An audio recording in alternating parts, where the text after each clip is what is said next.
Hello and welcome. This is Maddie. I first of all wanted to say thank you for buying these brushes. I hope you're really going to enjoy them. I love this set and I'm looking forward to showing it to you in this video. I just want to quickly introduce the brushes in this set. I put them in order of how I usually paint with them, so I hope that it will logically work pretty well for your workflows too. But usually I start with sketch and then go into some of the wet texture brushes. So these are for, any large areas where you want to paint some organic textures and things. Usually I paint this first before I add foliage and stuff, or I use these to paint clouds. So the next section of the brush set is also for basic painting, but it is with more hard-edged brushes. So this brush here that I just grabbed, the natural angled brush, I really like this one for painting rocks and like stone walls and things like that. Going below there, we get into leaf/detailed painters. So it's basically what they say. You can use these to paint any kind of details, but the end of the brush is shaped so that it works well to paint individual leaves. So this is something that I really love in traditional painting, that you can sort of paint one leaf with one brush stroke and get a nice unique leaf every time. And I miss that in digital. I think maybe especially in Photoshop, I think in Procreate it might be a little easier to create these one brush leaves, but the tapering effect is kind of tricky. So I made this brush with like an extreme taper this is the leaf/detail smooth. So it takes a little bit of time to get used to working with that taper and like how hard you have to press and things. But then you can get these nice leaf shapes with one brush stroke. So that was the goal here. So you can kind of use these along with the leaf convenience brushes to sort of make some of your own leaves and have fun with those. The ones below, the leaf/angled flat, this is sort of like a gritty version of that. So you can also use this for foliage, but I tend to use this brush for just like so many things. I just like painting, especially man-made sort of objects with it. Just give some interest to the edges. Also the angled flat wet below it. I really enjoy this brush for adding details and just texture and things. Speaking of man-made objects, I like the textured square for painting like the base for buildings and any squared off man-made objects, fences, things like that, just as a base, and then you can add details with these brushes or whichever brushes you like. The gritty flat wet, I often use this for ground texture, like a base on like a muddy, dirty area or even grass. These are all just regular, just painting brushes. You can use them for whatever you like, but with some natural textures and things. Painterly gritty texture, this one here, I like to use for branches that are reaching out and have this sort of curved look. So I sort of paint the brush strokes like the C shape. Also, you can make this brush large and tap it down for just some gritty, natural paint texture. So just can get some different effects by painting with the brush at a smaller size versus making it large and like stamping it down. You can get some different effects that way. That's true for many of the brushes. So these here are sort of the same idea. So you can just dot them. So you can paint with them. But usually when I use this, and that's why I named it Painterly Tap, because I hope it would make people experiment this way. It's like when you tap down, you can get these little leaf paint stroke type things. So when I was looking at all these beautiful backgrounds, and I really like where you can see the brush stroke. So this brush set is really trying to achieve that, where you can see the individual brush strokes and it looks hand painted. So these wet, I want to say something about these brushes. The wet edges brushes, there's a few in this set, and I really like them, but I don't like starting off with it. So for example, if you have a white background, just beginning your painting with something like this, I feel like you'll need a lot of layers, and I don't love the look. But what I like to do is start with a more solid foundation and then paint, maybe we should go with a lighter color there so you can see it better, but starting with something solid and then grabbing one of these wet edges brushes, and you can paint on top and you can see what those edges look like, how natural that looks. So I really like the wet edges when you already have something blocked in and you're just adding some detail to it. and we'll go more into that in the painting process. But yeah, there's flat brushes. You can use this for like a leafy, grassy sort of texture. This next section, this section works really well with the very first brushes in this set, the wet texture brushes. It's sort of like that idea, only taking to the next step, because you sort of get a more blobby look. That it's like, I like to use this for a distant tree line type thing. It just looks like a lot of little wet paint strokes together where they sort of blending together a little bit. So yeah, distant tree line, or the beginning of a foliage area. These wet branchy brushes I really like for if you're painting, again, a distant tree that you want to have like it look like the branches are sort of like dissolving or something. Just foliage that you want that very natural look where you can actually see the paint like blending into the paint next to it. So in this next section are base foliage brushes. So these would be things that you would paint and maybe like the base shape of a tree, and then you can add sort of individual leaves on top of it, or bushes, or just blocking in large areas. I really like this one here for adding shadow. So let's say you've got like a little bush shape here and then go a little darker, and all of a sudden you've got more of a 3D look. So shading with this one looks like multiple brush strokes. And then scrolling down, the very next section is just all the leaf convenience brushes. So you can just paint quickly and get a whole bunch of leaf strokes. And there's lots of different shapes and styles depending on the type of foliage you're painting, the type of tree or bush. Lots of options. Some look a little bit more like individual leaves. Some look a little bit more like paint strokes. So it just depends on what you're looking for. So all of these are just different types of foliage brushes you can play with.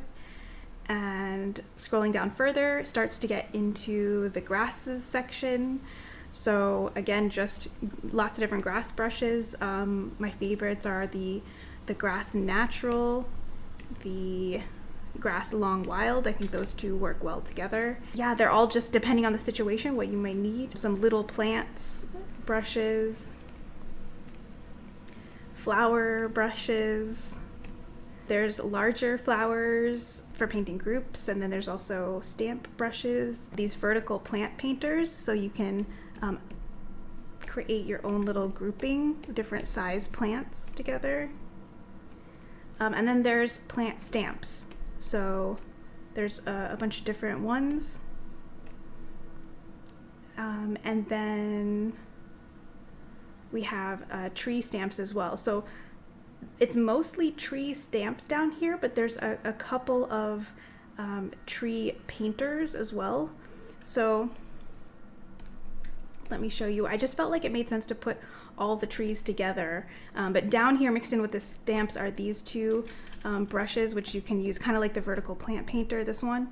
And then this one is sort of horizontal tree group. So these are both like painter brushes, but they're down here with all the tree stamps. So these were hand painted, these pine tree stamps in gouache, and then I scanned them and brought them in. So these were painted with a real traditional medium. So I hope that helps give them a more authentic look. So these are good to pop in, and then you can do whatever you want with them. You can paint on top, you can edit them any way you want. So that is basically the introduction to the set. Before we get into the painting though, I just wanted to share one thing that's different about this set is that I've put together some tutorial pages. You can download the PDF for free. It comes with the set. So I hope you'll take a look, and it just goes through painting these various topics in sort of a step-by-step look with some information about the brushes that I'm using in each step, and just some tips about techniques and things like that.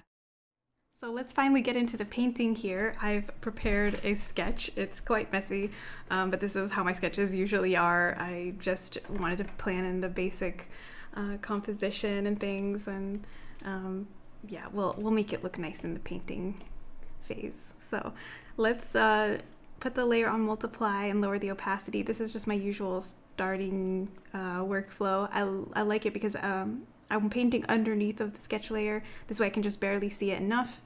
and I can focus more on the painting. So I'm just gonna make a new layer.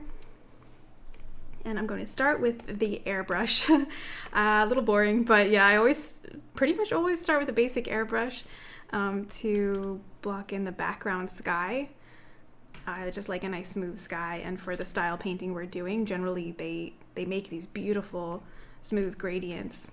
So yeah, just you can use a gradient tool, of course, or just paint it like this.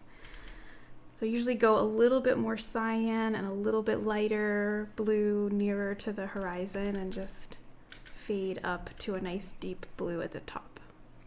And I sometimes I'll just make the whole area down here blue as well, just because I don't like to have a white on my canvas at all. I like to get rid of the white as soon as possible, because it just helps me visualize things better when I don't have such a bright area on the canvas. So I think we'll do that here. We'll just merge that down. So I'll make a new layer. And I always start with the sky because it's, well, a couple of reasons. It's the furthest thing. It kind of determines like the mood and the colors of the whole scene, like what the lighting is.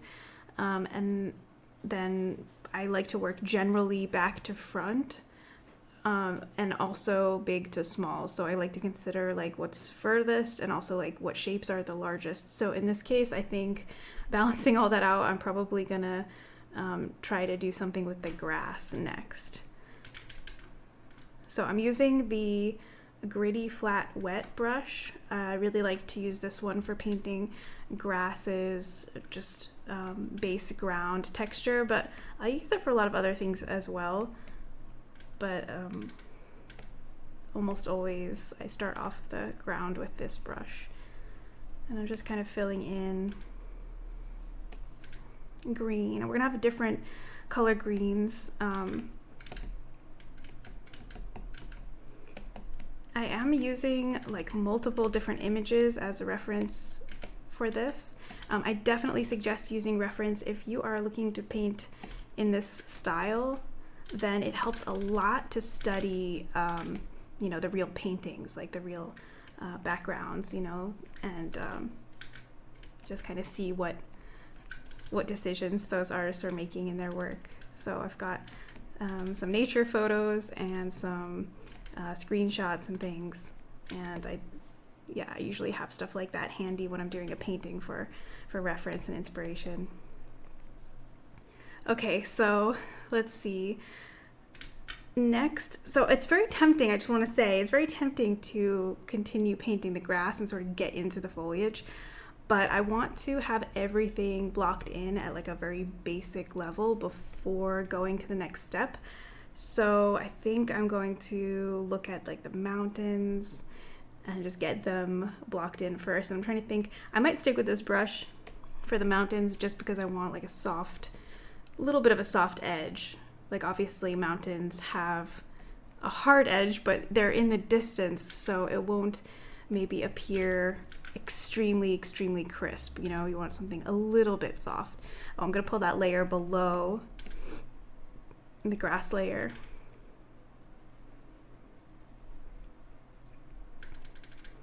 And there's one mountain going in front of another. We could paint it on its own layer.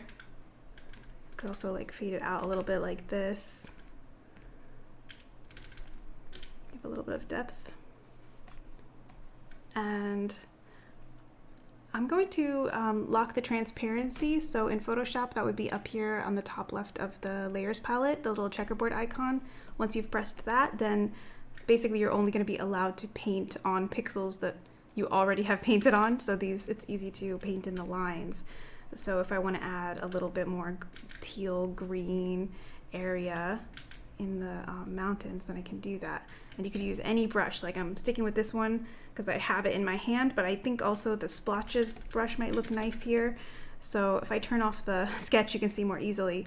But just going for that look of like wet paint mixing together, just, you know, when these backgrounds are painted, especially the distant objects, they're painted very loosely. There's a lot of wet paint blurring to create like a depth of field, and it's so beautiful. So I like to try to use that when I'm painting. So the next thing Okay, so we need to paint the pathway here, some clouds, and then the tree. And then I think we'll have everything like at a base layer. And then we can start going to each area and making it look better. So let's do the pathway first, because that looks the most wrong to me right now. So I'm going to go back to that gritty flat look brush, and then on the layer below, I will choose like a warm yellow, orange, tan color for the dirt. And we'll see, just using another color to give some variation. I want it to look like this is kind of going around the corner there. Maybe it's actually fine to sort of combine these two layers. So I'm going to merge the grass layer with that pathway layer. I tend to like to merge things, especially when I'm painting in trying to go for a traditional look. I think it helps to have sort of a traditional mindset a little bit when you paint, but this is definitely a personal preference thing. And if you like to have a lot of layers and that's, works better for you, then yeah, keep doing that. So, okay, we've got our little pathway in, and then I think let's make a new layer and do the clouds.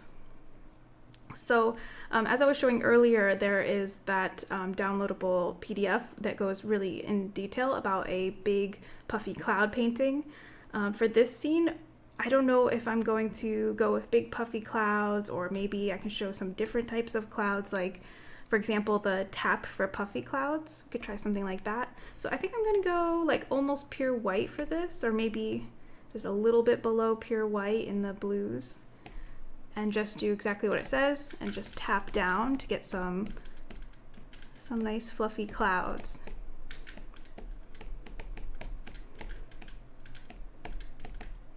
And it's really fun. Sometimes I'll make a couple layers and just like test out different cloud combinations.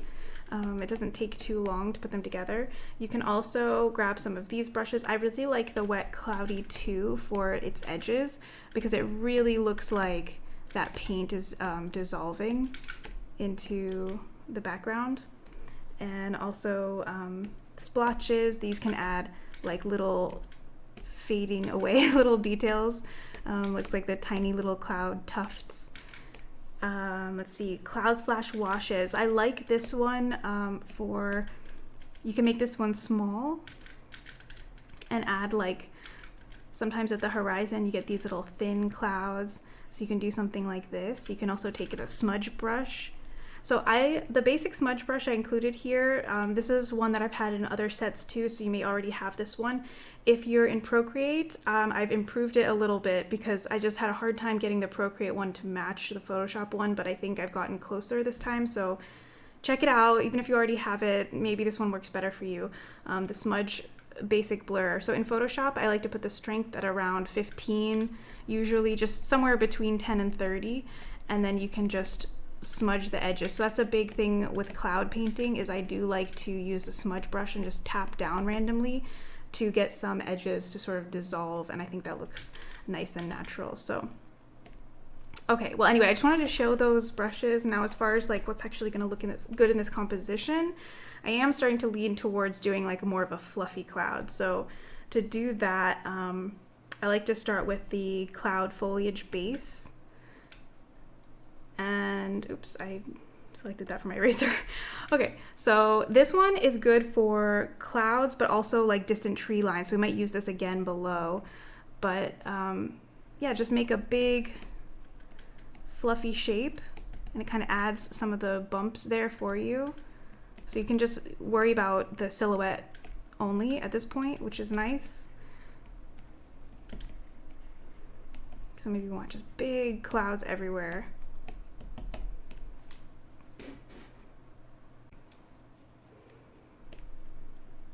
So the next thing we're gonna do is grab one of these wet brushes. Let's say Cloudy 3.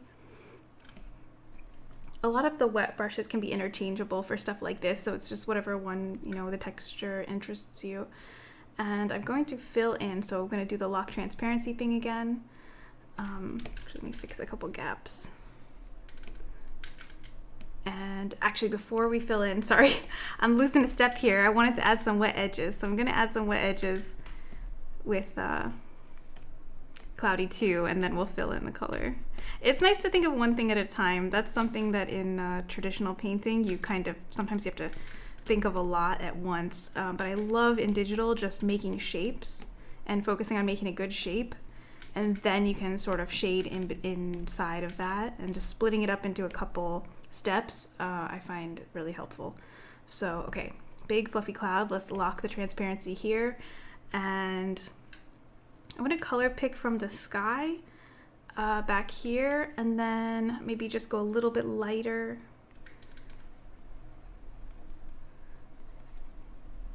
Okay, so now we've got more of a shadow look on the cloud. Sometimes I find it easier to bring the highlights out of the shadows rather than vice versa, so that's why I take that step. It's also nice to add some variation, so maybe the wet natural or the splotches brush. So we can color pick from here and go a little bit darker and maybe more saturated. Maybe shift to cyan a little bit more. Just get some variation, just see what looks good. Oops, I forgot to click this button. Checkerboard icon. All right, and so now we can make these really big splotches, and we don't have to worry about staying in the lines. So we could do that, just make the cloud a little bit more interesting. Okay, and then for the next step, I think I'm going to use a clipping mask instead of a lock transparency. So I'm going to make a new layer, right click, create clipping mask, or you can hover in between the two layers, click when you see the little pop-up. And I'm going to grab the wet gritty, I think, and go a little bit lighter, and we're going to start adding highlights to the cloud. So just thinking about the lighting direction coming from the top left, and just putting in like a base highlight facing towards the left, and creating some dimension by adding some highlights like closer to us, like here in the center of the cloud. I think I'm going to turn off the sketch layer for a couple moments so we can see more clearly. And this is where I like to use the smudge brush. So smudge away the bottom edge. So I like the hard edge here, and then a soft edge as it's fading into the shadows. And then you can add another layer. And you can also go back and forth, like up here there's a pretty large area of highlight, so you can color pick from here and then say, okay, well, let's have a little bit of more shadow here to just break that up a bit. So you can go back and forth, blur a little bit, might switch to a different brush.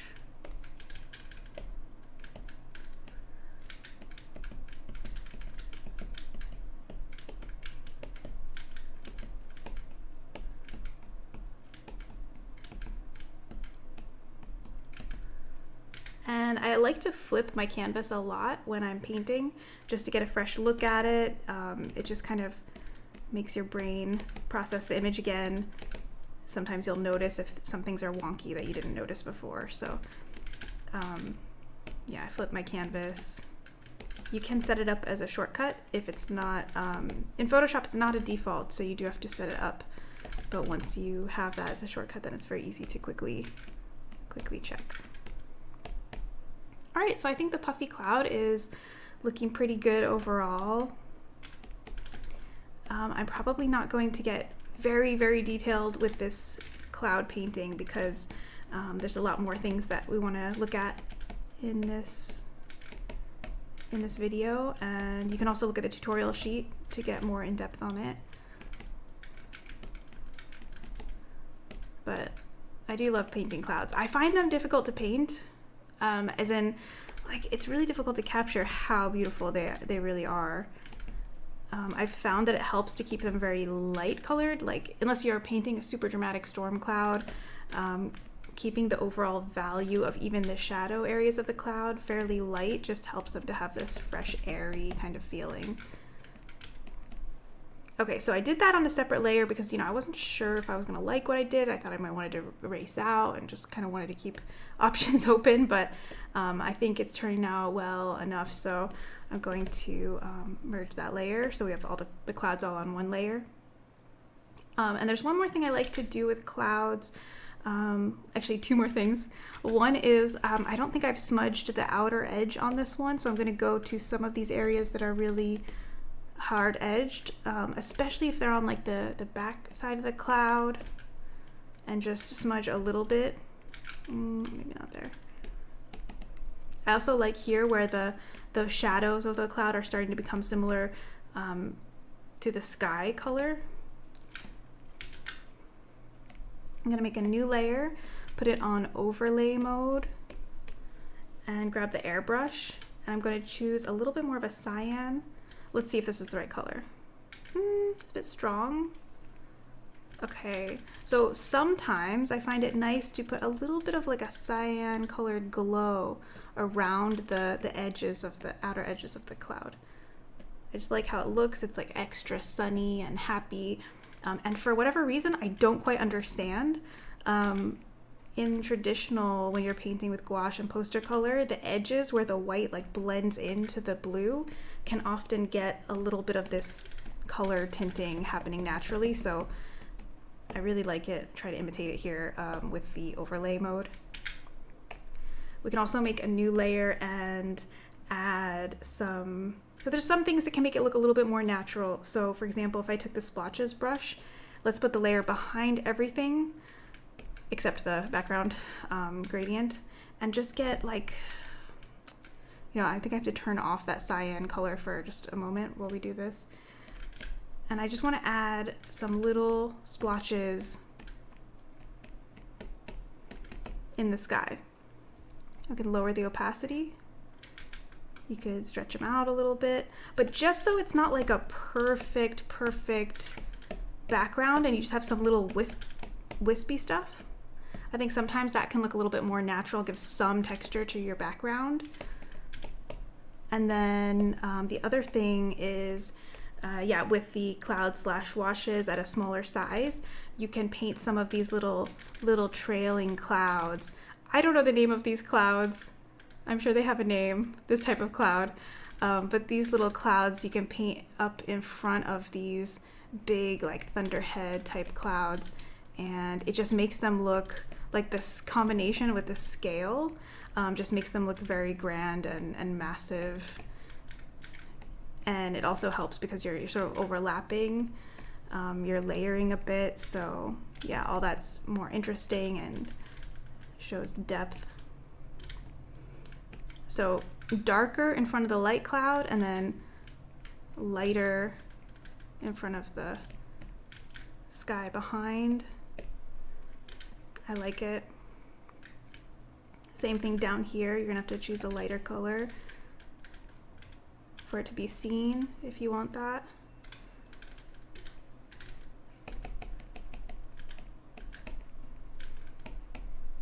But I actually think that's pretty good. You can also lower the opacity a bit if you want them to fade.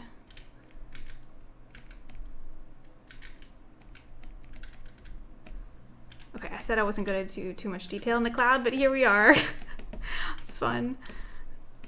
Okay, so let's stop with that for now. I'm going to turn my sketch layer back on. And I think I'm going to be brave and just commit to this. There's no reason you have to do this, but I feel like just merging the background now. I like to keep my layers kind of minimal when I can. So if I'm pretty happy with this background, I'm just going to merge it. And then we've got the mountains, and then the grassy field coming towards us, and then the sketch. So for the tree, we could take a basic brush and fill in the tree shape that I sketched here, but for the sake of showing some different options in this brush set, I'm gonna look at the stamp brushes, and I think maybe this one is kind of close enough to our tree shape here that we can work with it. So I'm going to just pick like a dark brown, something kind of desaturated. I'm gonna stamp this in and just manipulate it slightly So we'll try edit, transform, perspective. And I'm not worried too much about like skewing the tree or having any weird pixels or anything. We're going to be painting over this quite a bit, so if anything gets distorted, it'll probably be like painted over and polished up by the end. So yeah, something like that. Can also erase out a bit. I think this branch here, I might move down a little bit.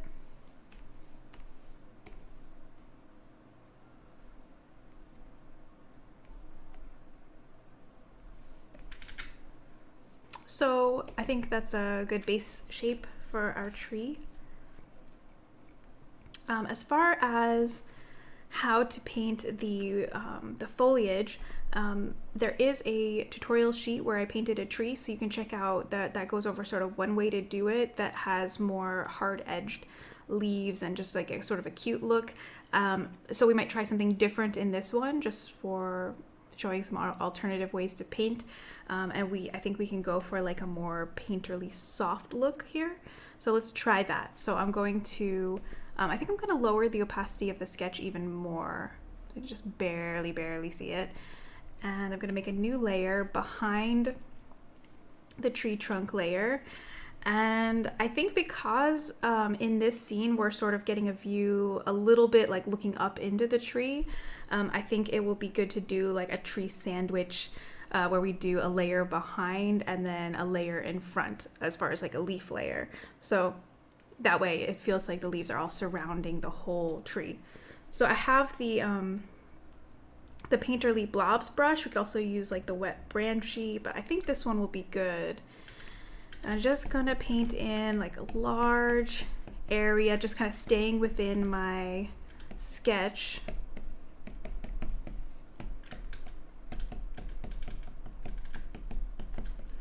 So just painting in a large leafy area.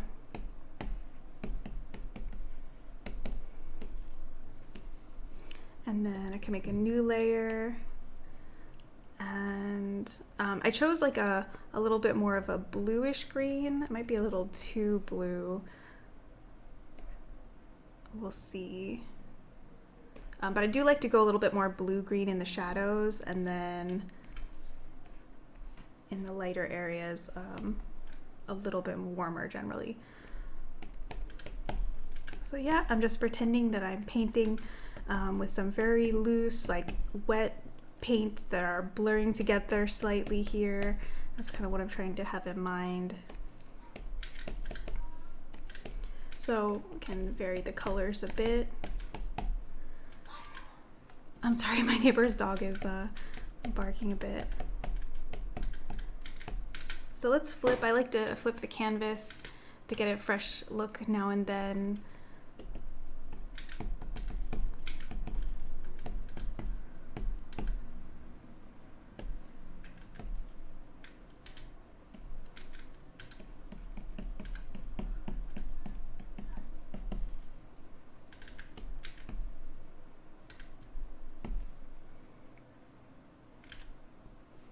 So there might be some areas where I want to erase back in, where I feel like I covered a little too much.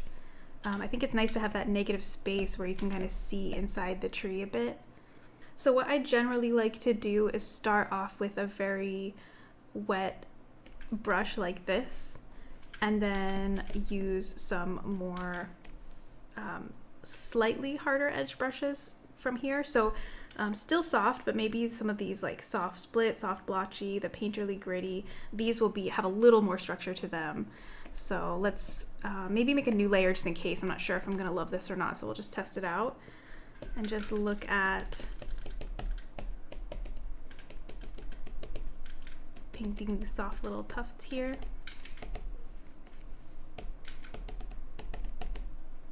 So the next thing I want to look at is the tree trunk and branches. It's a bit stark looking right now. We haven't done anything to it, and the color is just really intense next to the foliage. So I'm going to take a wet texture brush, the splotches brush. This layer I'm going to lock the transparency, And then I'm going to color pick from the darker area of the foliage and just start painting down and dragging down. And I'm going to do the opposite as well. I'm going to color pick from the brown part and just drag up and kind of go back and forth a little bit until we get like a nice natural blend with some texture. And I'm aiming for a couple things with this. I'm hoping that it gives a little bit the effect of like green bounce light in this area up here. The tree wouldn't really necessarily appear so perfectly brown up there with all that green bounce light going through the subsurface scattering, light going through the leaves and bouncing around. And then the other thing is, you know, with that traditional effect of colors kind of blending into each other a little bit with these wet mediums, maybe you wouldn't have such a stark brown color like that. So I like to think about that in any situation of transition between colors. If there's an opportunity, sometimes you want to keep things separate, like the mountain and the cloud behind. You are of course not going to blend those together, and it's okay that they're separate. But another situation would be like the bottom of the tree down here. I would also like a more soft transition between those things.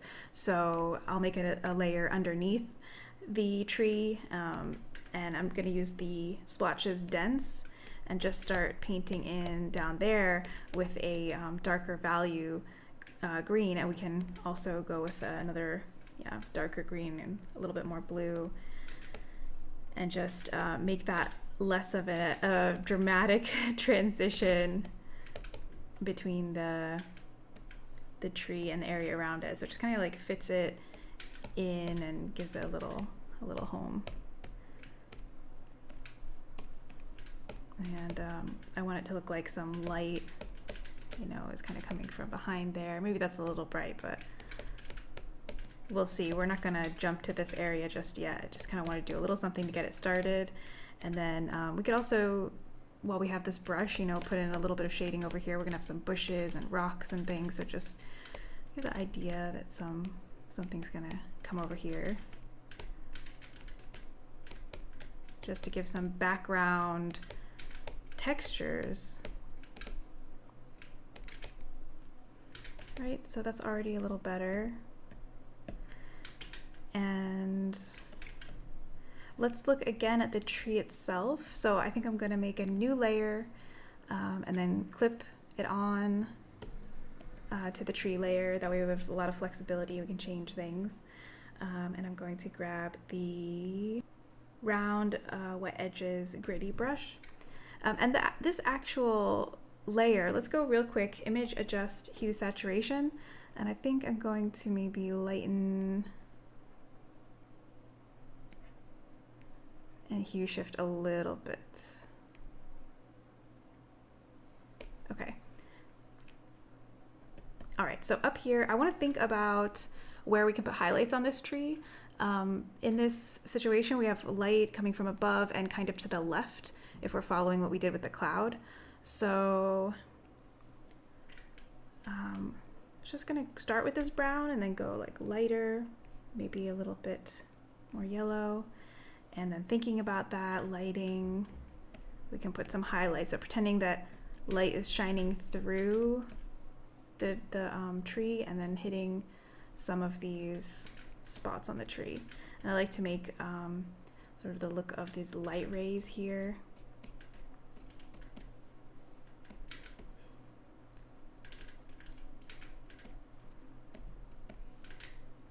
Let's flip. And so I think that this is something nice to think about with the lighting direction, but not necessarily worry about too much. As long as it looks cool, as long as you look at it and you pretty much accept it, I think that works. I don't think we need to overly scrutinize the lighting and get too scientific with it. I think we just need to look at it. Does it feel right enough? Okay, we're good. I might make one layer underneath, so in between these two. I feel like this is a bit stark, so let's make let's put like one color in between there. I'm not sure how warm I want it to be. Yeah.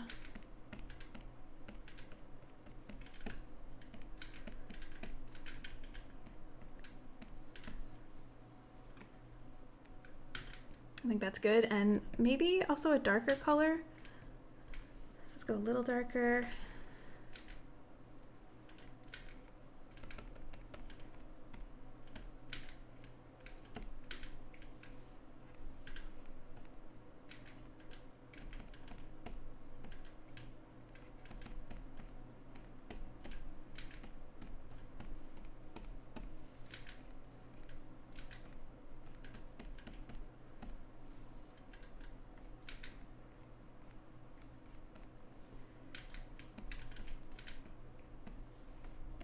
Okay, I think I like those, so I'm gonna start merging some stuff down, make a new layer.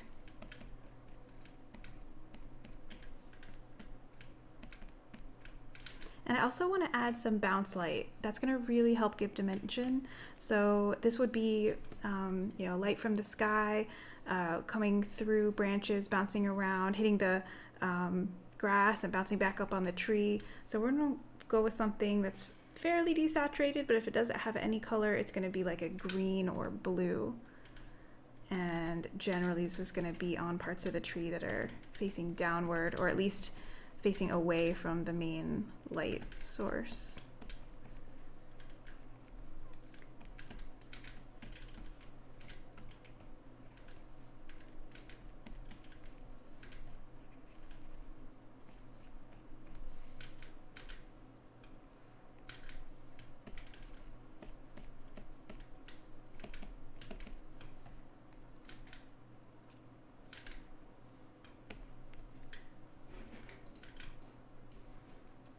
Flipping the canvas a lot because I'm trying to get a good look at this, figure out what it needs.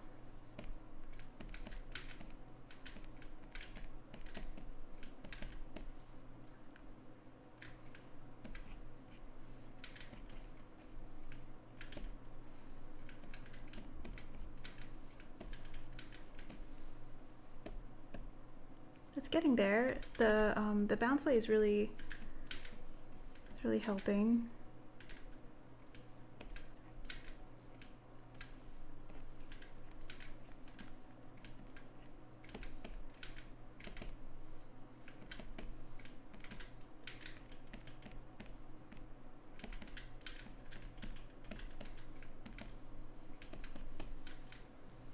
Okay, well, we can always come back and do a little bit more later.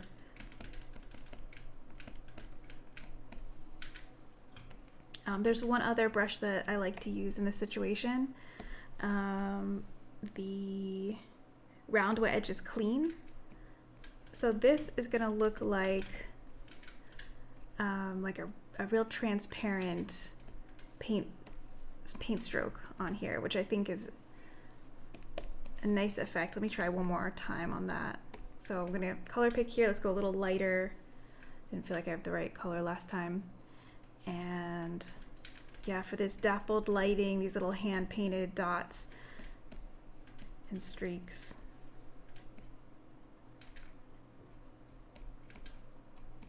You can also color pick from a darker color or a deeper color. Do some of those.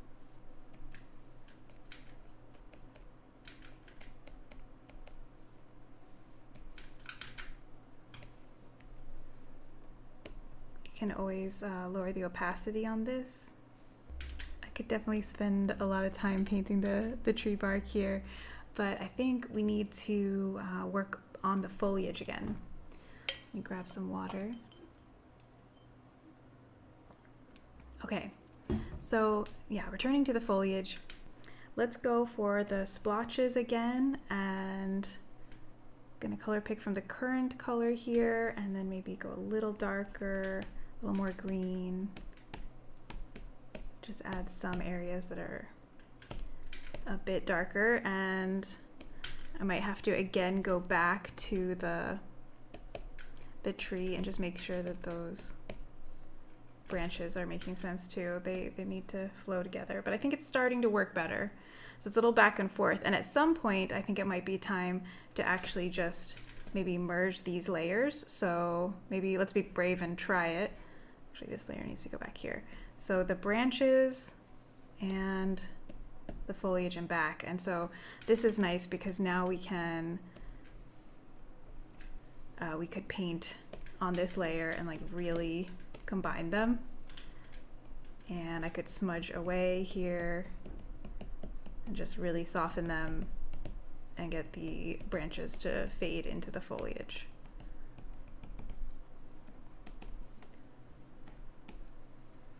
So let's turn this back on. And we can always erase out and show a little bit more any areas behind here.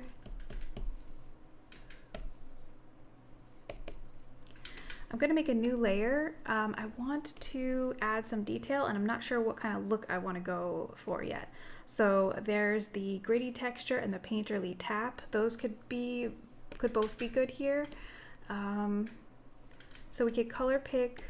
Oops, I need to grab it as my brush, not my eraser. I'm going to turn the sketch layer off for a bit so we can see more clearly. And then, so we can color pick and start painting like this sort of thing, like do those brush strokes, little sort of little U shapes or C shapes. So this works well for a painterly style tree. We don't want to get rid of all the little gaps though, so we have to be careful. That's why I like to do it on a separate layer. So this is nice for when you want it to really look hand painted and you don't necessarily want to use a foliage brush. Now some of the brushes do have like a very look of natural paint strokes, so you can always choose those, but some have a more cutesy, like sort of sharp specific leaf shape, which can sometimes look less painterly as this kind of style. So it just depends. There's so many different ways you can do it. The painterly tap is going to be a little bit sharper of a brush than this one I was just using. So you can make a new layer. Let's color pick from one of the lighter colors. Now this layer is going to have to go above. And we're just going to make little tap, tap, tap.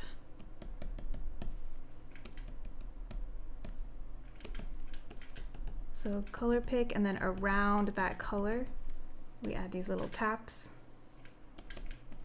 And we could also maybe start to give some shading to areas. Like, let me grab the gritty texture brush again. Like here is a little darker, and then there's a little sort of grouping forming here, so you can kind of give a darker color under that. So I'm still using the gritty texture brush. Let's go a little bit lighter with this color. So I'm like making the brush a little bit bigger and stamping down now.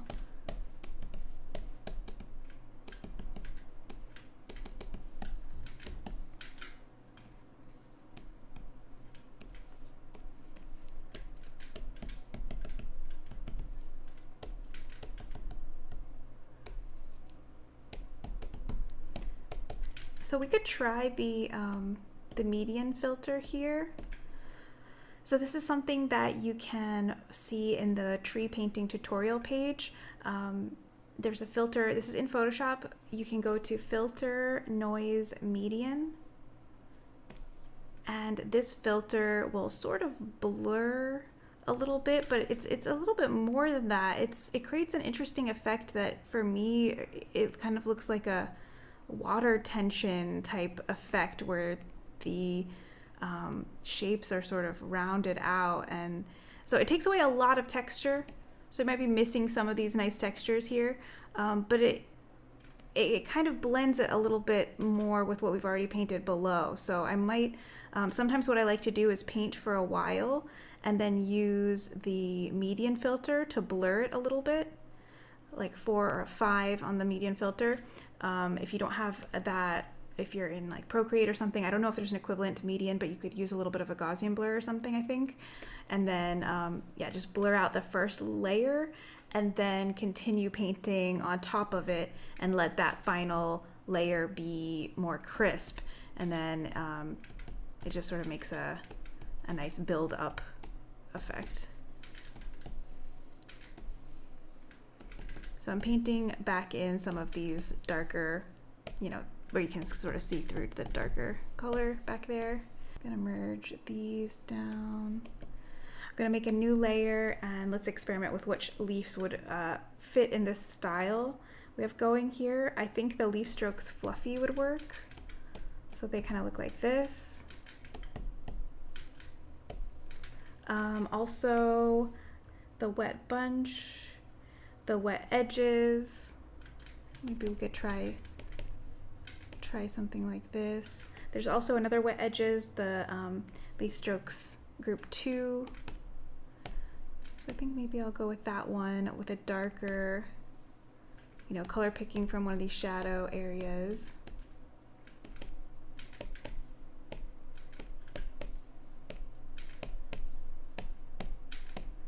So again, this tree is going to be a lot more painterly of a style. If you want a bit more of a clean example, you can also check the tutorial sheet for a little bit of a different workflow. So I'm going to start merging some things together with the tree. So we have 2 main layers, this one and now this one.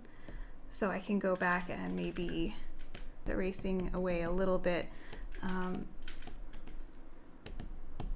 Just feels like a big bulky mass right now, and I want just a little bit more space here and there, you know? I think that's starting to feel a little bit better.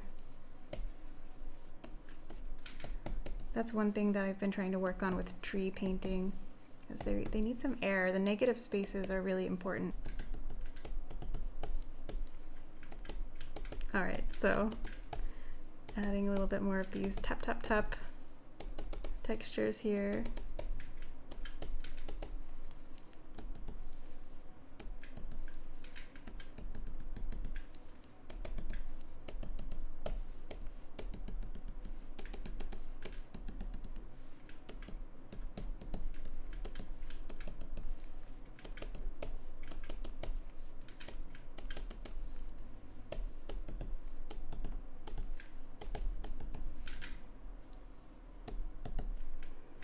Right, and going to the background layer to also, oh, you know what, I'm gonna make a layer behind the background layer to also add in some of these.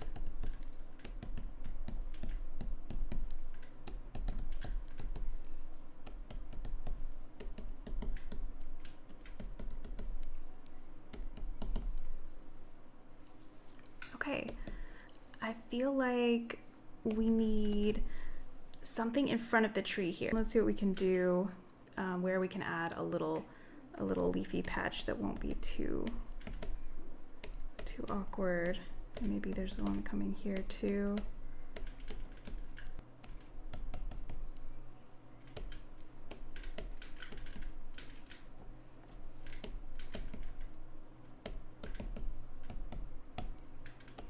I do think I need to vary the distance between these a little bit more.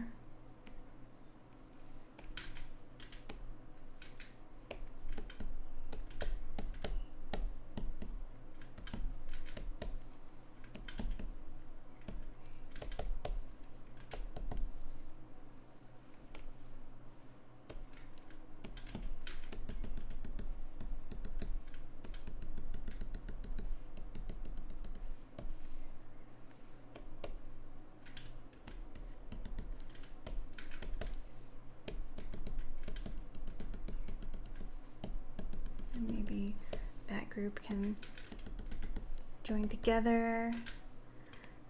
Okay, so I want to revisit the tree trunk again. I think we can do a couple things. One thing I want to look at is the color, and I think I'm going to go to an adjustment layer, so the bottom of the layers palette, the little half filled in circle icon, and I'm going to choose selective color, and I'm going to clip that on to the tree trunk. And I'm just gonna hue shift a little bit. So yeah, take a little bit of red out of the tree. Just felt like the color looked a little bit unnatural. Merge that down. And then we'll go back to painting with, which brush do I want? I'm gonna go back to the wet edges gritty and just do a little bit more work here. with the light, the striping of the light, the bounce light. Okay, I think I like that better. And it would be nice to maybe add some vines or things like that. I'm gonna go with the leaf detail curved. Try to find the right color, like a little spring green, and just add some little leaf shapes going around the trunk. And wherever they're in the light, we can go a little bit brighter. And they can go a little bit darker as we wrap around.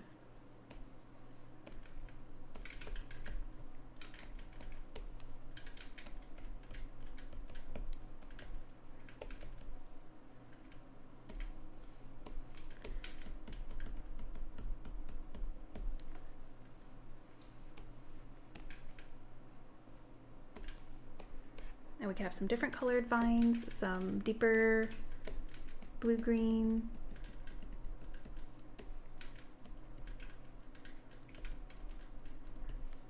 Just something to break up the texture a little bit there. Another thing we could do, make a new layer. Let's create a clipping mask, and we could use the soft textured shader. This has a nice texture to it with a little bit of grittiness. So we could use that. I'm gonna put it on lighten mode. So this mode means that anything below the layer I'm painting on can only be lightened. So if I paint with a color that I'm using right now, if it's darker than something on that layer, it won't affect it. If it's lighter than something on that layer, it'll lighten it. So this is kind of a weird thing to explain in words, but play with it. The darken and lighten layers I find them really useful. I use them all the time.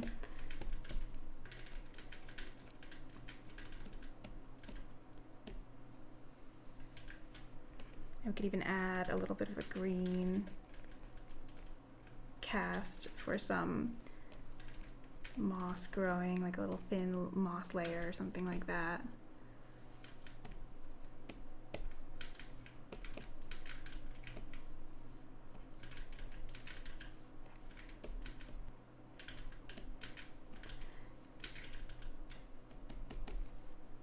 Okay, let's move on to the area around the tree. And we'll see, we can always come back and do a little bit more. I'm going to turn my sketch layer back to a higher opacity so we can see it better, just for a moment. We're going to put some rocks over here, some bushes. Okay, let's do it.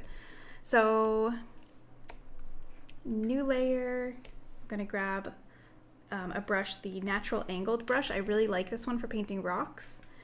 And I'm going to start with a gray, maybe a little bit of a greenish gray. And let's paint just the shape of a rock here. We're going to do a couple large ones, and then some little ones here. There's a lot of rocks. We'll see if they all end up in here.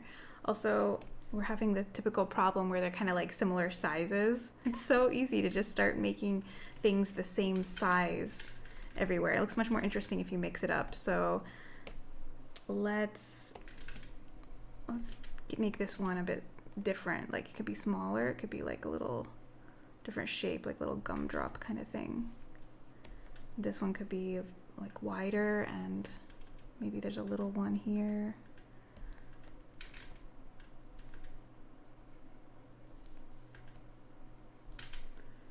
Flip.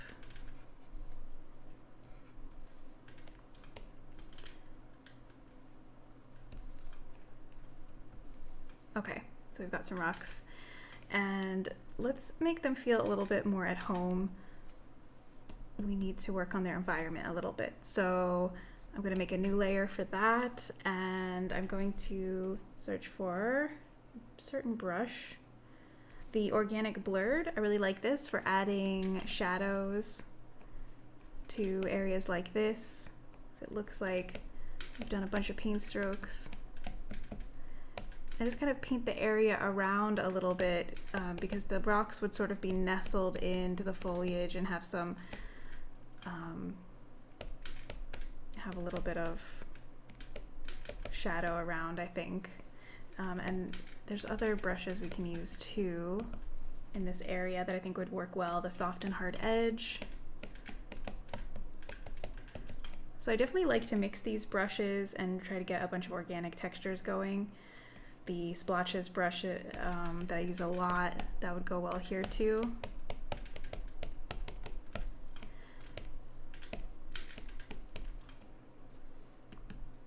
And when I'm happy with things, I'll start merging. So now all this is on its own layer. I do want to build up some bushes here, so maybe we should get those in right now. And I'll use the leafy wet, I think. Let's try that one. So just, you know what, sometimes I like to pick a crazy color for something just so I can see the shape of it more clearly. So I want to paint a couple bushes. We'll do something like this, maybe put a little guy here. So in this color, of course, it's very easy to see them. Maybe I will bring them in front though. And let's start with a darker, cooler color. I'm going to uncheck the lock transparency because I want to give this a little bit more of a soft edge down here. And let's go a little bit more blue in the shadows.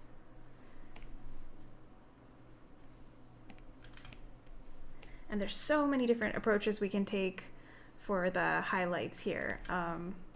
We could take a brush like this, start giving these some dimension. I think that works pretty well. This is the leafy wet. And then you can kind of step up to brighter colors. I feel like the shadows are maybe not dark enough. Let's try levels.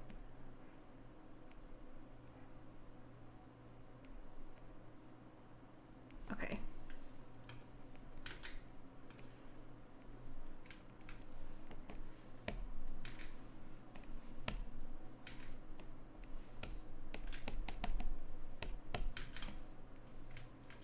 So there are some other brushes we haven't used yet that I really like. I want to share with you these triangle leaf brushes. I think they might be nice in this situation. I like them for like bushy plants and things where you have this transition from highlight to shadow, and they kind of have the look of individual little, hand-painted brush strokes. And there's a few different versions of this. I like the curved leaves.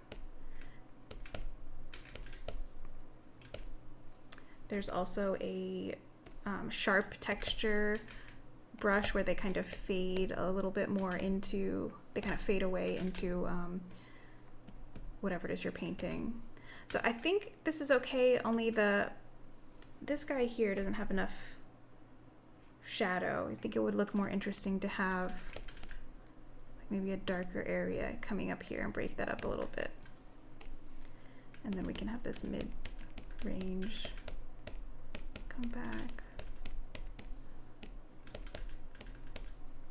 Yeah, just trying to make some more interesting shapes.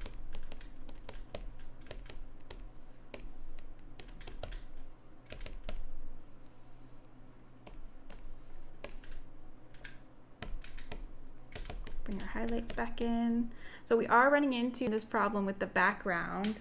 The foliage that I'm painting has almost the exact same value as the distant mountains, and it's making it really hard to see. So we've got to commit to one of them being lighter or darker than the other, or having the gradient just work. Like, for example, we could make it so that the bottom of the mountain is a little bit darker or lighter, and then it fades. Let's try that with a just an airbrush, just to make it easy. You see this kind of atmospheric sort of fade. And then we could do the opposite with the bush.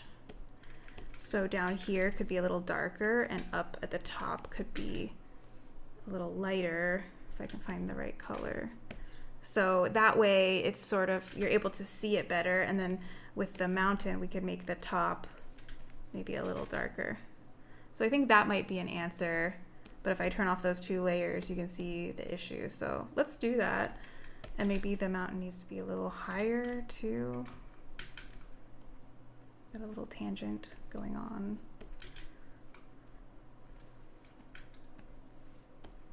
Okay, so I like the idea, but I don't really like the airbrush look. So I'm gonna redo that with a textured brush. I'm gonna use the soft textured shader.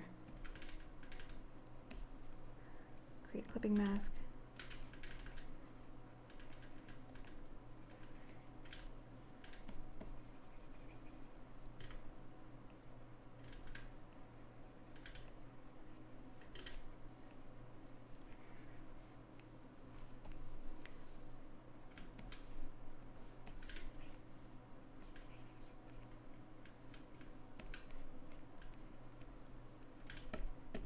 Okay, hopefully this is gonna work.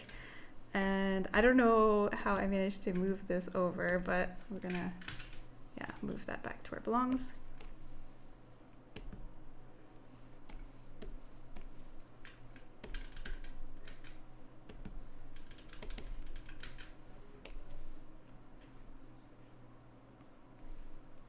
And I want to give some highlights. Let's try the leaf stroke wet edges.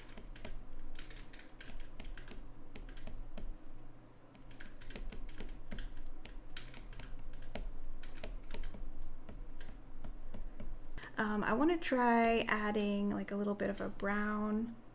I like when I'm painting foliage to add in just like a warm color like this for variety. I think it looks so nice. And then also a cooler color. And I just think it makes the foliage look so much more lively to have that cool and warm variation.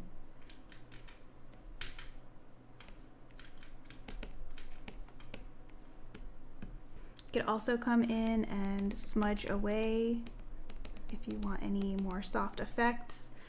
Softening for me is really important in this style, like having some areas where things blend and just flow together, and then other areas with high contrast.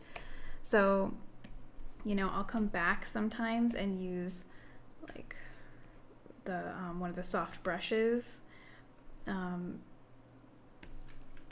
just paint over some areas I've already done, just to add some of those soft textured blending effects back in a place where they may have gotten kind of overrun with the hard edges and things.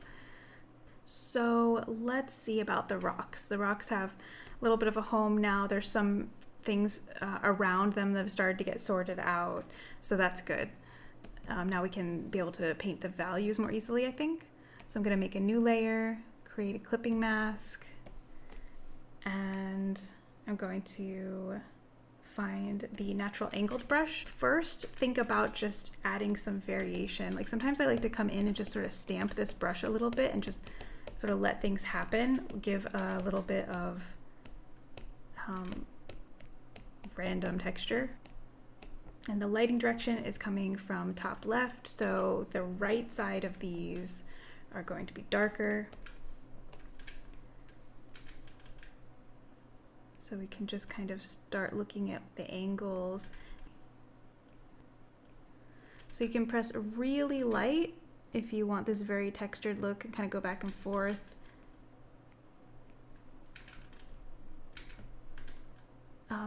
I really like this brush. I like the effect. It has some very natural textures to it, but it's kind of a little tricky in that it's somewhat hard to control the effects perfectly, and I like that because I think it welcomes a more of a traditional look with like the happy accidents and things that can happen without you completely meaning for it to, you know, just seeing what kind of textures just happen.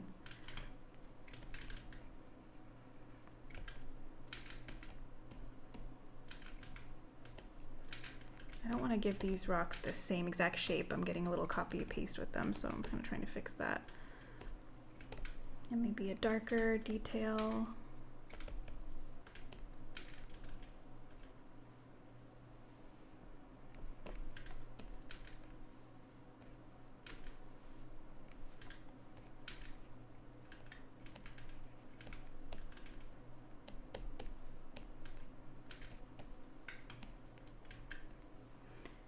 Okay, and I'm gonna make a new layer.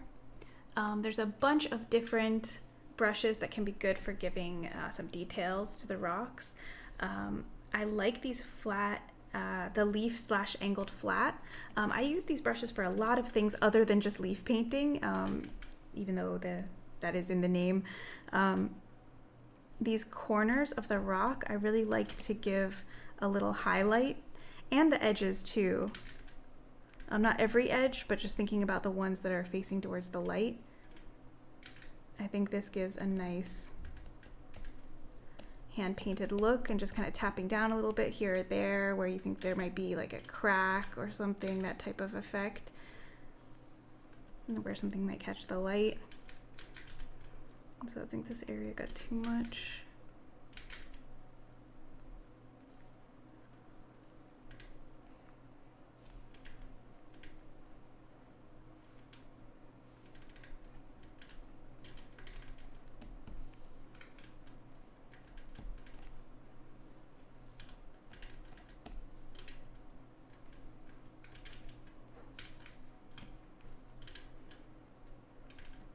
So you don't have to figure out every little detail with the rocks. Especially when you have a dramatic lighting situation. You can focus on the highlighted areas and adding detail there, and let some of the shadow areas just kind of fade away. Especially if you're gonna have grasses kind of coming up and covering some of that. There's also the wet edges brushes. Those could be nice here, like the round wet edges.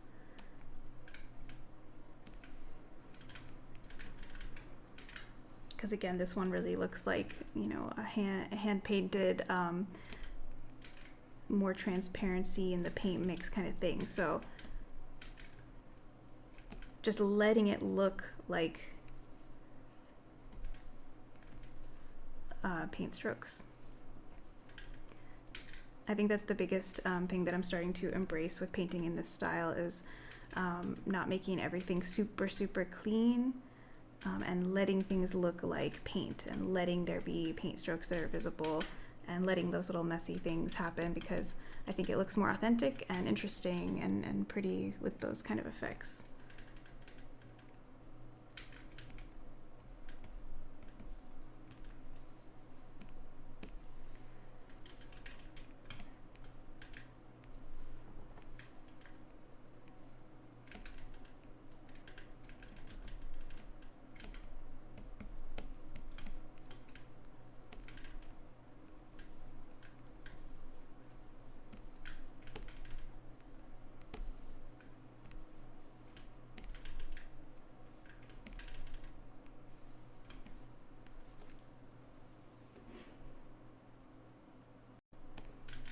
Now, having zoomed out, I feel like the rocks could use a little bit more contrast. I'm going to merge everything together that I did for the rock layers, and I'm going to try just doing curves layer.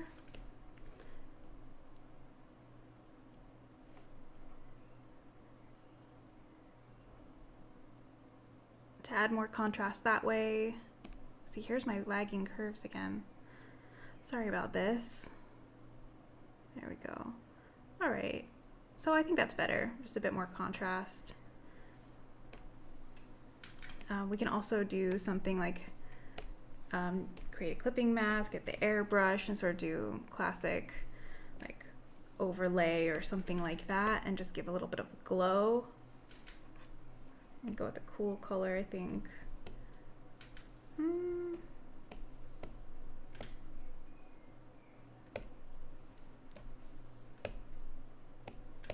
Maybe a warm is better. But yeah, a little bit of a glow. I think that's nice if we lower the opacity a bit. Don't want it to be too obvious. I try to be somewhat minimal with using things like the overlay and color dodge and stuff, which are effects I really love, but when I'm trying to go for a very traditional look, you have to be a bit careful with those because sometimes they just can look digital, I guess. So for example, I want to put a little bit of a glow here, but you see like that overexposed almost kind of look, like it's really, really vibrant. I still want to keep this looking natural, so I'm going to keep the airbrush at a very large size and just be, you know, real light about it when I do this. And can also use, you know, one of these brushes that has a texture, the soft textured shader, and that way it is lightening, but it's also applying a bit of a texture. Not that color.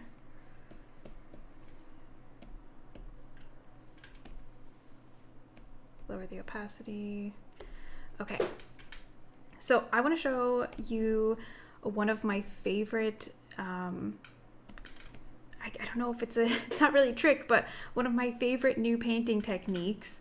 And some of y'all may be already doing stuff like this, but for me it was kind of new. So I usually use layer blending modes like again, overlay, multiply, color dodge. I usually use them for editing rather than painting in those layer blending modes.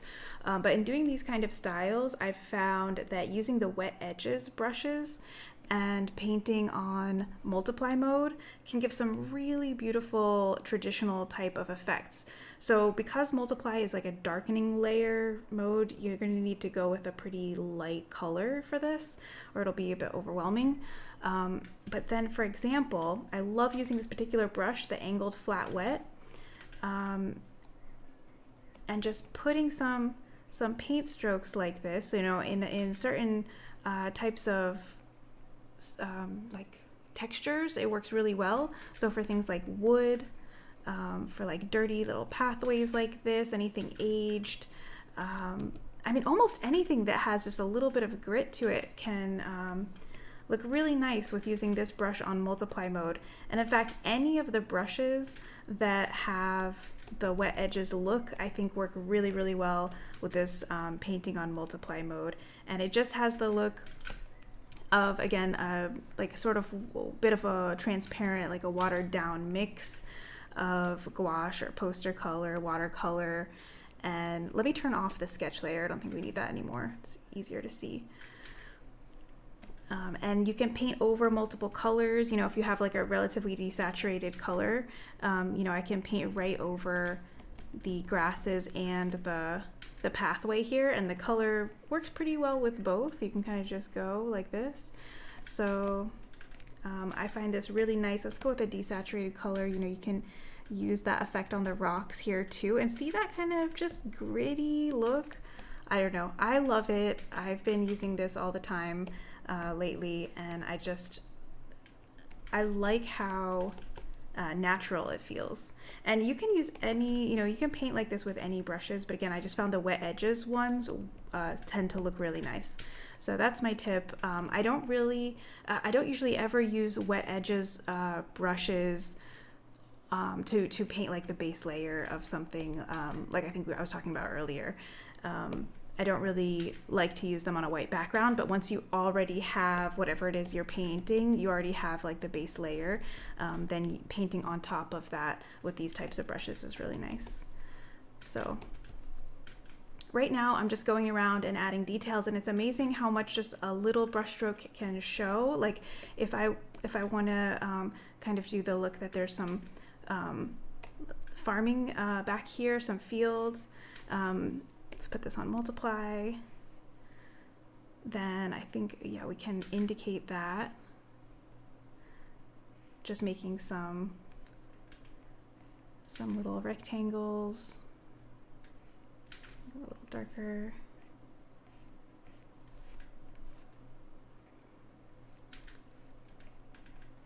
And I just love how much it feels like a real brush stroke.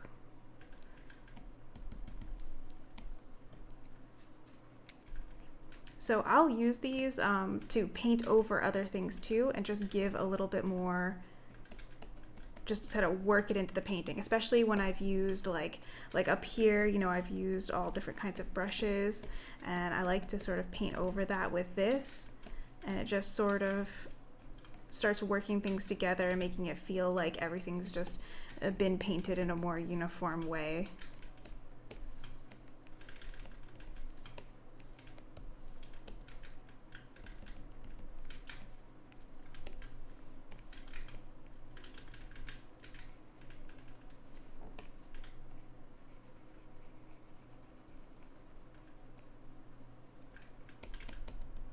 I think if I had to, I mean, I think I could paint the whole image with this brush and be happy. It's definitely my favorite one from this set. This is the leaf slash angled flat wet, and the one above it, both of them.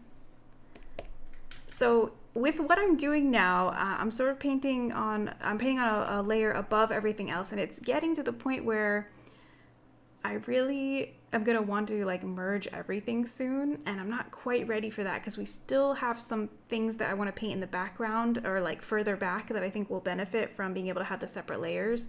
So I can't quite just go off and start painting wherever I want. So I think we should come over here and start working on this area and just do everything we need to do that benefits from the layers being separated, and then we can finally merge. So I want to look at the sky real quick. I'm going to duplicate the background layer and oops, let me try that again. I feel like a lot of that cloud is getting cut off, like more than looks great. So I think I'm going to just, yeah, make it a little smaller so that we can see more of it. What do you think? Too bad this isn't a live stream. I'm not sure. Maybe I'll just move it over a little bit like that. I like the size, but so much of these little details we did got cut off, and I do like those. So yeah, let's just move it over maybe. To anyone who liked the original one, I'm sorry. Hopefully you like this one too.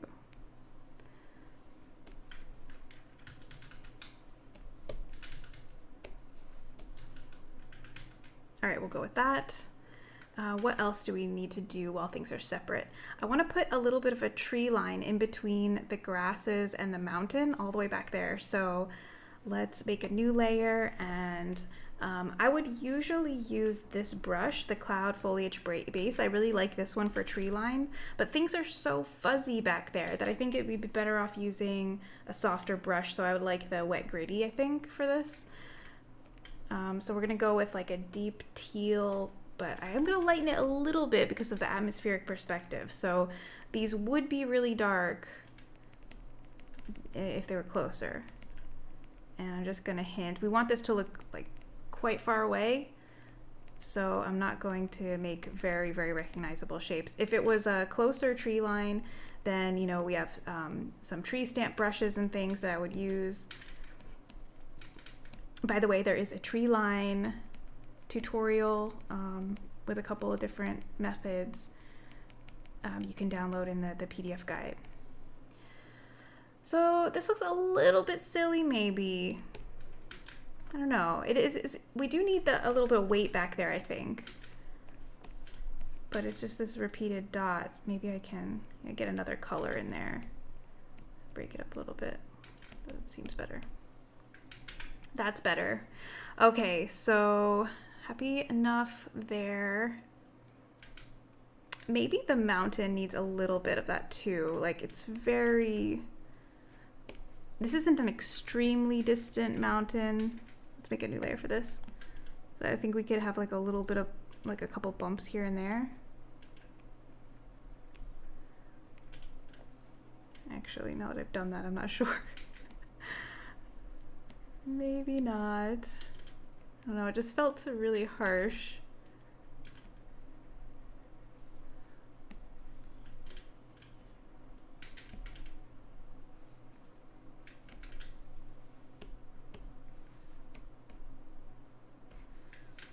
What do we think? I think I'll go with it. So we'll merge that, so we're getting there. And back to the grass layer.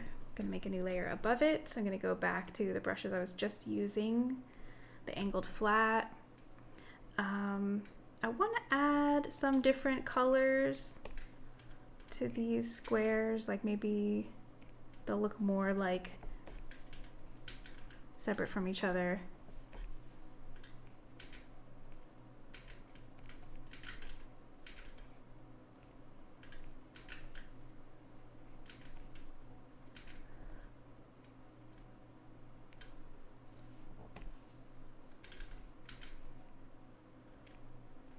I think that's better.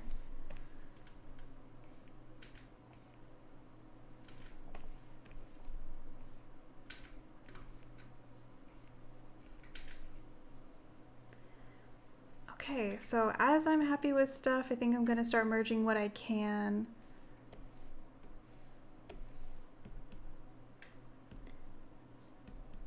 All right, so here's the bushes and then the rocks. So in between those, let's make a new layer and let's do some grassy stuff because we got a lot of fun grass brushes. I haven't even used them yet here. So I really like the grass natural. Let's see what we can do with that. So I'm gonna first use a color, just color pick from this darker color, maybe add a couple, and then so in the shadows, and then maybe on a separate layer just to test it out, then we can try going with more of a mid green and coming up in front of that, so transitioning into the highlights. We could also use the wet edges brush here, if I can find a good color. So that's a nice soft one. I think it works well here.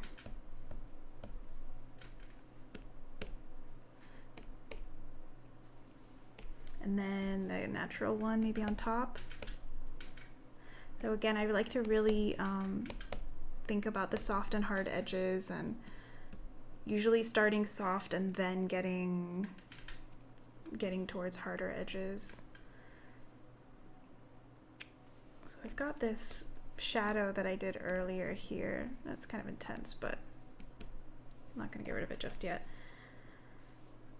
There's the thick angled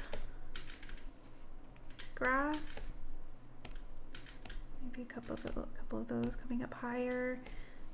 The grass long wild. I like this one for just like putting a little tiny bit of something interesting. It just shoots up.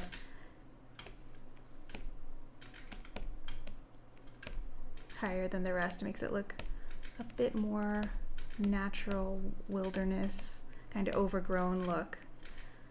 Can't forget about this area over here. I guess we'll do that next.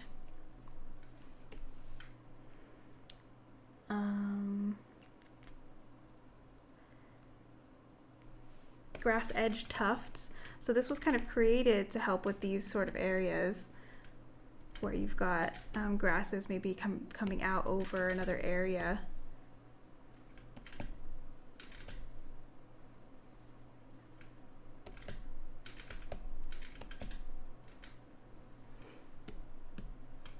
And you can also, of course, hand paint stuff with the these leaf brushes, especially the Detail Smooth.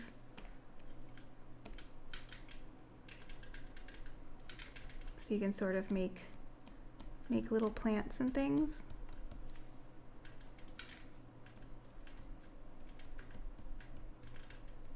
Just to do a quick one. It's nice to make some little one-of-a-kind plants. We can also use plant stamps. So we've got plant painters and plant stamps. So the painters would be like these ones that you can make a little group.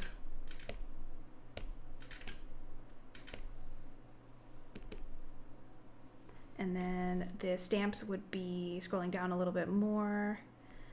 We have these kinds of brushes that you can pop in. So I think they work really the best in areas of high contrast, because then you don't have to do much to them. You can just pop them in and they're already done. depending on where you use them, you might have to like paint on top and add some shading or something, which is of course possible.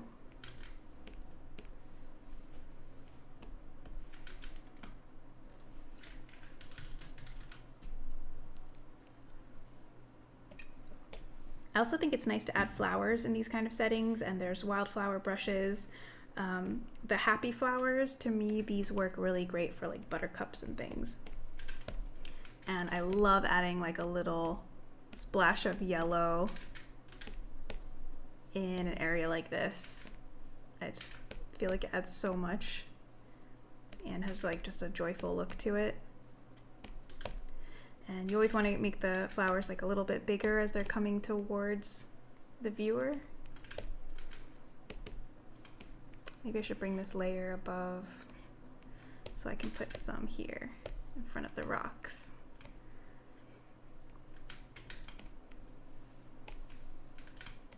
Okay, so this area is definitely not finished, but I'm feeling like I need to kind of catch up this spot over here by the tree, and then when they're both kind of on the same page, then we'll finish them off. So over here, let's do some grassy stuff by the tree too. And I'm gonna go for like a bigger grass brush because we've got a big area there to cover the grass wet edges. And I might start with this more vibrant green. Actually, you know what? The biggest one, the large group, let's do that one.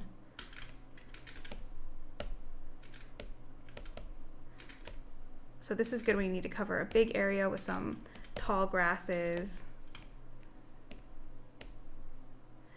Sort of doing a gradient there. I think maybe that blue green is a little too blue. It doesn't really fit. Yeah, let's hue shift that a little bit. And maybe I'll add another darker layer.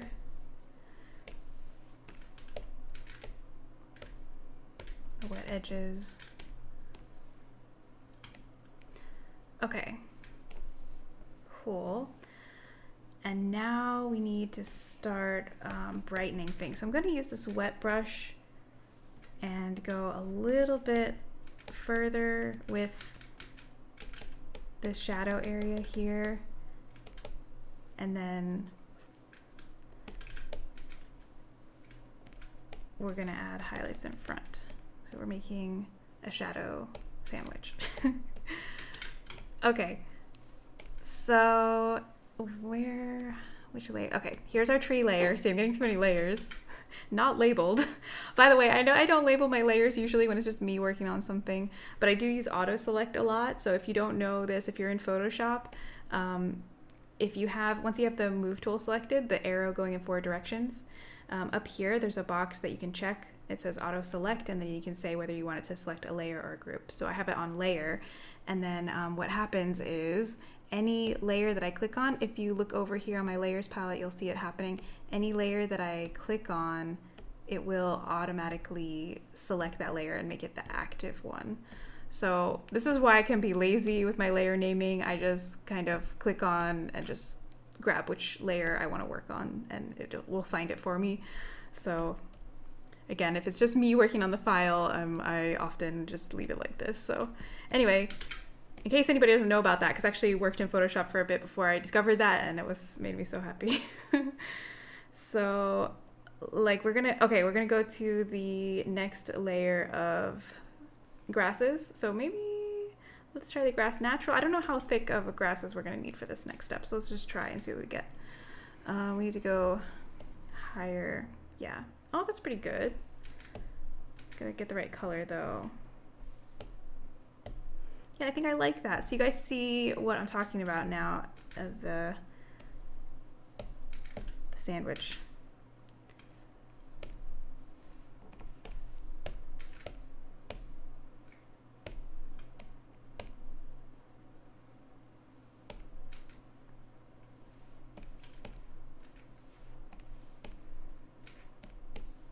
Okay, so let me go to the rock layer, and I'm going to make a selection because I want to be able to paint some things in front of this rock, and I don't want it to be involved with the other one.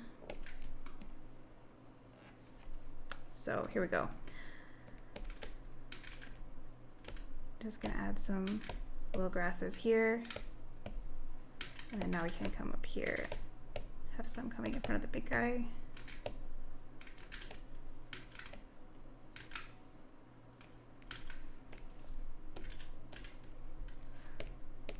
Trying to find one layer. Where is that? I don't like that little thing I did there.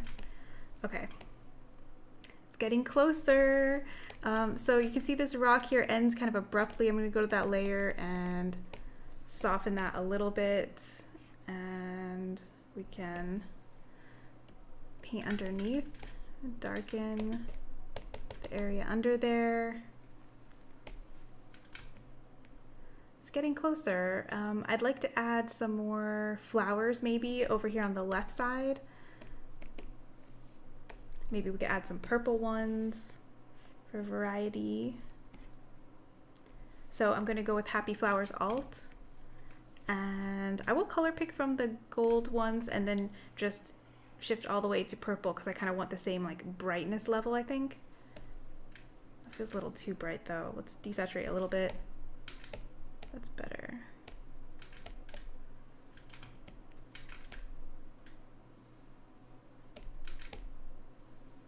Okay. Maybe a little, maybe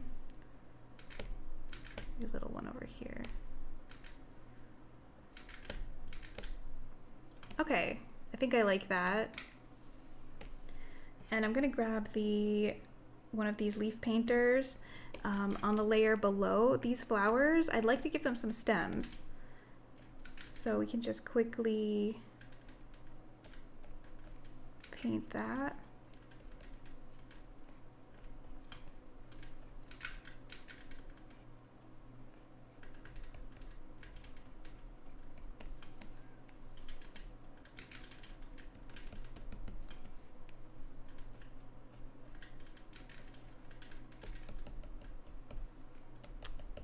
They are cute. We can do the same with the other flowers. Just give some little stems. They don't have to all have stems, you know? In reality, a lot of times you don't even really see all the stems if they're not being hit by light or something, but just a few. And some little leaves.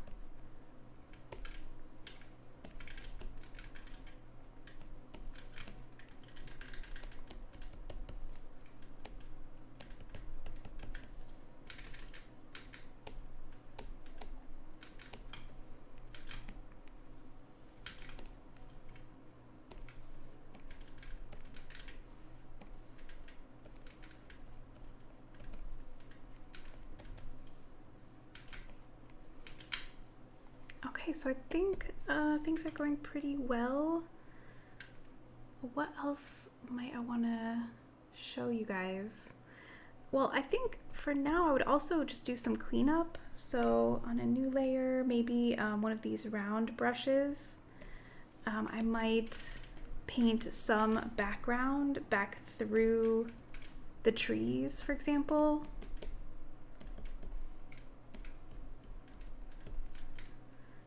You could also erase out. It's sort of a personal preference thing. I really like the effect of light shining through the trees, and I really like seeing those little openings.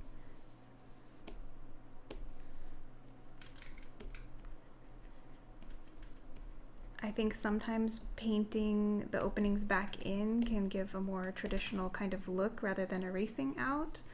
But in the end, the effect is pretty much the same.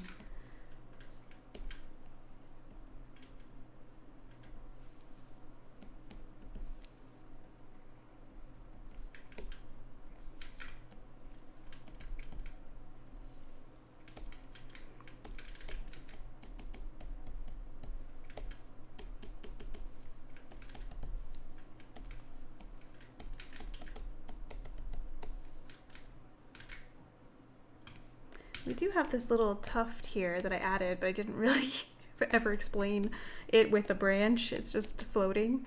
That might work for flowers, but I think it might be a bit much here. So let's add a branch.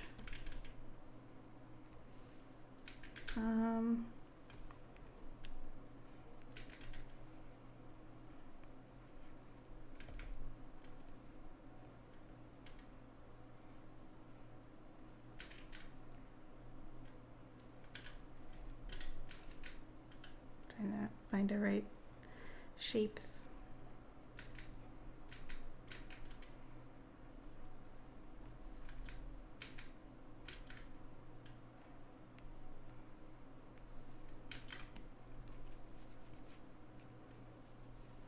I'm going to go back to the brush I was using a while back, the Painterly Tap.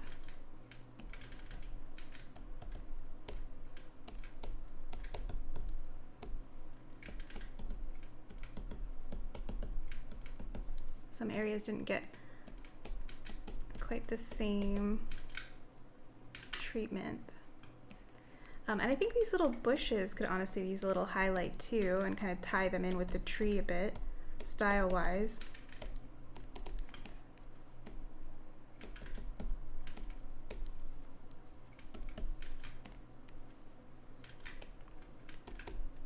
We also have the Painterly Grassy.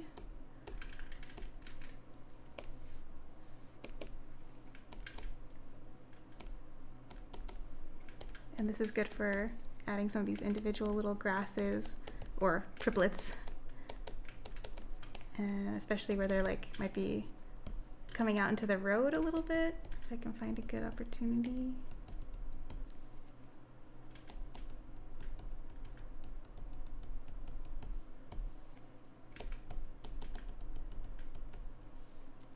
Kind of like those spots where it gets a bit messy.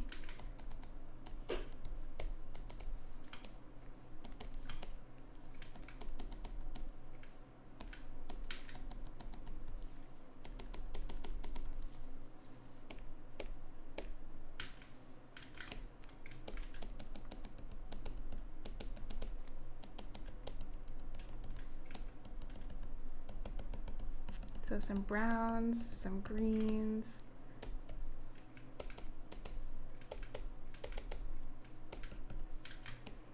I think the pathway, we could add some of the soft textured shader. And actually, I should probably go all the way back down to this layer.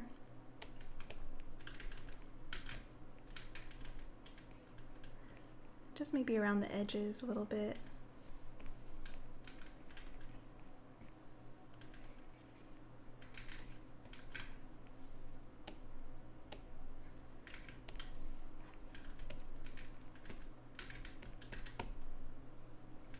And this you could go over anywhere with this that you want to add a little bit of shading.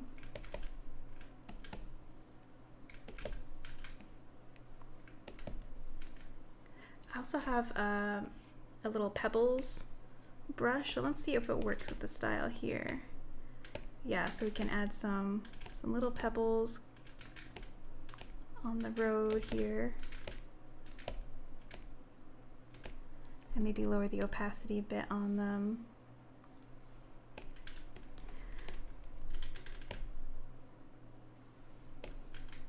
Get a couple bigger ones. And then we can actually maybe add some shadows with the angled flat wet. You could think about the lighting direction and add like a little detail. Gotta find the right color.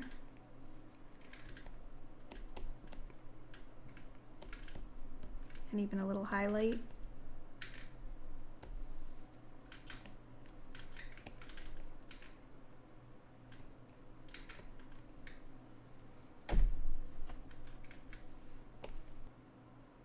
Oh, there's one brush I didn't get a chance to show you.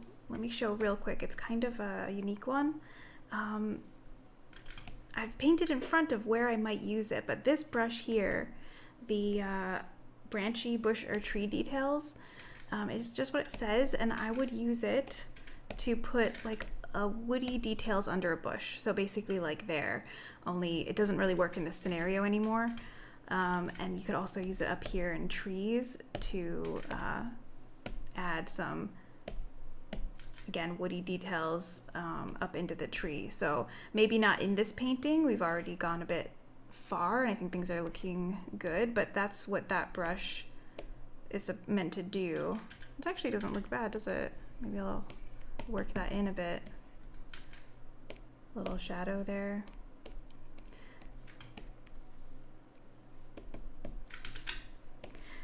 I tried to show as many brushes as I could. Realistically, you know, you don't always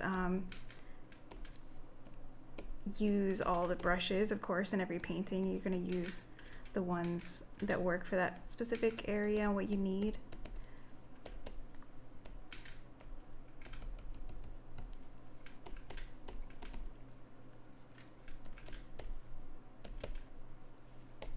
And then maybe painterly blobs, maybe. I just want to keep it loose here.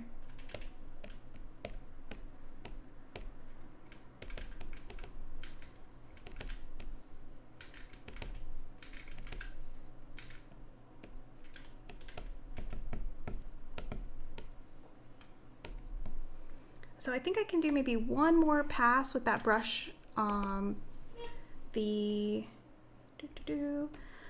leaf angled flat wet. I'll do one more pass on multiply, just doing some details, and I'm gonna try to wrap it up because I'm pretty sure this video is getting long already.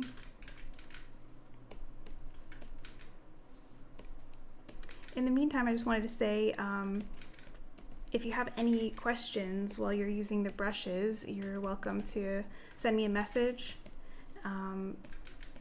You can come to my website to find all my socials, artbymaddie.com, or message me wherever you've purchased these brushes. And I do stream on Behance right now, one day a week on Wednesdays at 2 p.m. CEST, and I might also be streaming on Twitch again soon, I hope, so keep an eye out. But if you ever want to come and, you know, hang out and paint along, I do like study session streams, and you're welcome to like ask about, you know, if you want me to show you how to do anything with the brushes, or you just want to hang out and paint. That is what we do. All right, just wrapping up here.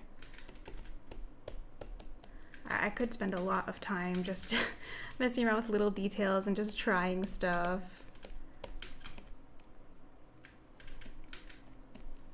So I think this is gonna be the end. The last like finishing effects things that I might do, usually I come down to the layers, adjustment layers, and I like to go through like things like color balance potentially. I've been favoring selective color lately. So just going through each of these sliders, so you can choose the color range you want to work within, and then within that range you can move these sliders. Okay, so for certain colors you're going to see a more drastic difference, but look at what you can do. In the greens, removing the cyan, I actually really like that, a little bit more yellow-green. I think that's nice. So most of the time when I use selective color, I just come in here and move the sliders around and see what looks good. I don't always have like a specific goal with the sliders. Sometimes I do. Sometimes I'll feel like something's off in my painting and then I'll come in here to try to fix it. But usually I'm just like fishing around for like, oh, maybe it can be better somehow, and I'll look in the sliders and find something like that. So yeah, selective color I will use for that purpose. And then curves for messing with the values. You can do, speaking of values, I'm looking at this and I kind of feel like we need a little bit of a vignette kind of effect. The bottom left is a bit light here, so maybe I'll just darken it with this soft textured shader. Just put a little gritty texture down there. Yeah, because I kind of want our eye to be like forced inward a little bit more. And oh my gosh, I'm getting sucked in again. Let me add just a couple more little plants. Maybe plant stamp. Maybe we could add a couple little plants here. So I'm gonna put them on their own layer.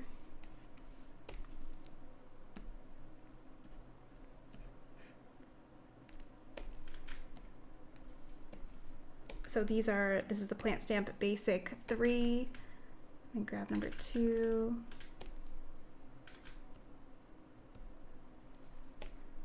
And let's get number 1.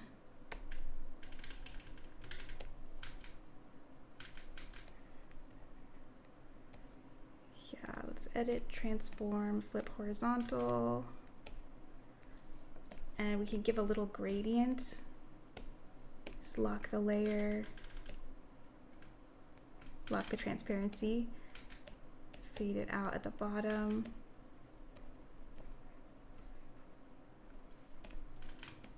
I think that's kind of nice. Maybe this other one should come over here too.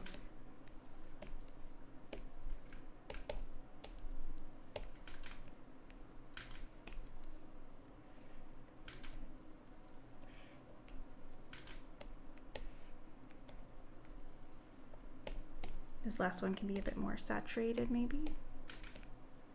A little blue. Okay, that's cute.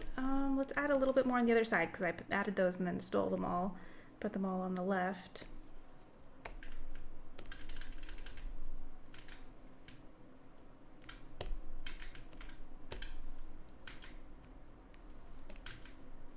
So maybe something like this. Image, adjust, hue, saturation.